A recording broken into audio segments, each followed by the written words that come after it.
I'm revising my first novel, and the middle is a little soggy, so we're working on it. The problem is my protagonist's character arc is stunted right in the middle. There should be a little bit of change, there should be a little bit of growth before the all is lost. There should be choices made, choices that have costs, and I have all of that, but I also don't. It's not flagged enough for the reader. So to start off, every character that has an arc has a similar kind of structure to it. Not, I mean, writing is very fluid, so, take that with a grain of salt. But generally, a character will start off with a flaw that gets exemplified early in the beginning, and that flaw will then cost them something. And they need to overcome that flaw at some point, but then they'll be coerced back and they'll stumble to their all is lost moment where it's way worse than it was before because they didn't learn fast enough or they didn't learn the lesson fully or any of those things. And then they find redemption, recover, and that's, your full character arc, and now they're a changed person. That's the standard arc for a character. My main character, or one of them, it's a dual protagonist story, but one of them, we've got the beginning. He's not very patient, and that may sound like a minor flaw, but when the stakes are high, impatience can cost you everything. And at the end, I have his redemption arc where he's learnt patience and he's able to achieve what he needs to achieve by moving with patience and grace. So we have the end. But the middle, we need a little bit of change. Hopefully a lot of change before all is lost. And hopefully in that change, where the character makes a choice for the better, that should cost him something. That shouldn't be an easy thing because change is never easy. And when you're reading a novel, you don't want change to be easy. You want it to be entertaining.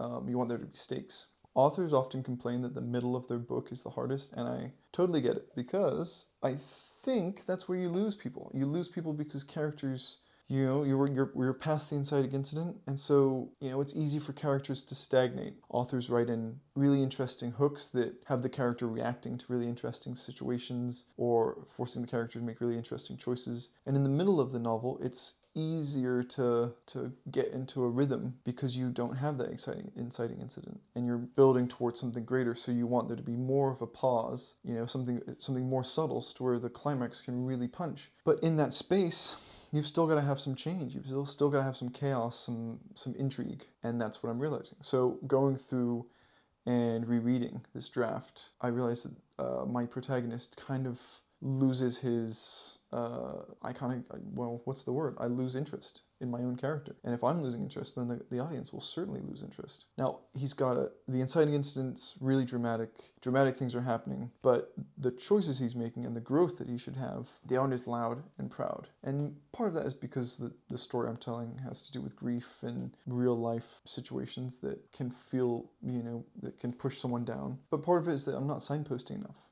To give you some context, our main character is impatient in the beginning, and that causes him to lose out on opportunities. And so we see that as his central flaw. And then the world, or reality, or life, as it were, crashes in and stops his dreams, stops his goals from happening in any case. So we see him on the rebound. We see him working for the survival of himself and his family when really he wants to be a sculptor, and he hasn't picked up the hammer and chisel in a year. So we know his flaw. We know that he has to overcome not only his own flaw, but the circumstances that have arrived. And the thing that finally gets him to pick up the hammer and chisel is another reality check. And this is both a good and bad thing. So he does pick up the hammer and chisel. And, it's almost like a second inciting incident where it's so stressful that it's forcing him to seek refuge somewhere else. And he seeks refuge in the hammer and chisel. So we see him make that choice. But making that choice, he's sacrificing or he's risking the survival of him and his family,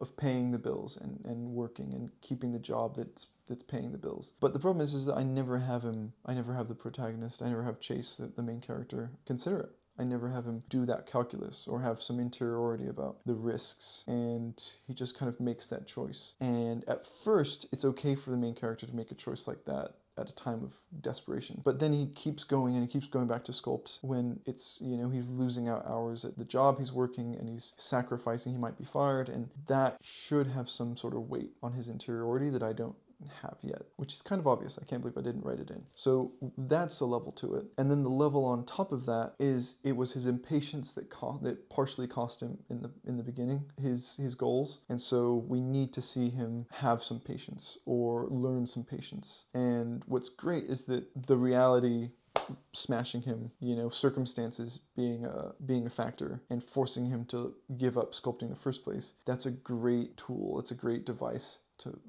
force him to learn patience. So I want to show him with some of that patience. I want to show him sculpting, but then letting the chisel and hammer down for a moment to take stock of what he's sculpting and to let it breathe and to see it and be okay in the silence and the time with it, where he isn't working on it. He's not forcing himself to be productive the whole time. Instead, he's appreciating the journey over the destination. So I need to write that part in as well. I need to show him gaining a kernel of patience. Now, part of the arc that I've already written in is that he will abandon that patience. There'll be an opportunity that's so good that it's everything he's wanted, especially at this point, with this point where he's already felt like he's done enough sacrifice, that he dives in head first, and that has its own ramifications. And that leads to the all is lost moment, where it's worse than it was before because you didn't learn it the first time and you almost learned it the second time, but you didn't. And so, now you're down here. But that's climax territory. And that was beginning territory. So this middle area,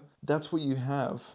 And I think everyone's book is different. Everyone's writing different things. But I think kind of creating those moments for your character where you're seeing, palpable change, and you can feel the interiority shift and the stakes of choices even in the middle. Writing a middle of a novel where your character should be changing for the better a little bit before it gets worse, that's an essential part of the intrigue. And maintaining stakes, even if the stakes are different there, is also very necessary. If you've had an inciting incident that's already been super dramatic and your climax is going to be super dramatic, maybe don't make the stakes as high. They can be more mundane, but they still have to be there. There still has to be a price to pay for every improvement. So all that being said, the middle of your novel is for the character to change on their own terms, to make choices, to have prices to pay for those choices, and eventually backslide if it's that kind of novel, or not, to have them turn into Superman. I wrote in my character's choices and I wrote in their improvement, but I didn't signpost the interiority on the improvement, and I didn't show the cost